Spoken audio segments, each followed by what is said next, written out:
নবী বলছে সুবহানাল্লাহ 100 বার পড়লে, কথাটা বোঝেন, 100 বার কেউ সুবহানাল্লাহ পড়লে 100 নবী বংশের গোলাম আজাদ করার সওয়াব।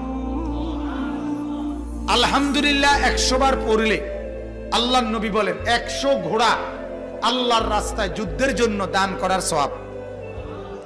100 বার আল্লাহু আকবার পড়লে আল্লাহর নবী বলেন 100 উট হজ্জের মধ্যে আল্লাহর রাস্তায় কোরবানি করার সওয়াব।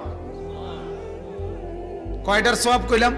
সুবহানাল্লাহ, আলহামদুলিল্লাহ, আল্লাহু আকবার। এরপরে নবী বলেন 100 বার যে পড়বে লা ইলাহা ইল্লাল্লাহ, বলেন, আবার বলেন, লা ইলাহা ইল্লাল্লাহ, লা ইলাহা ইল্লাল্লাহ।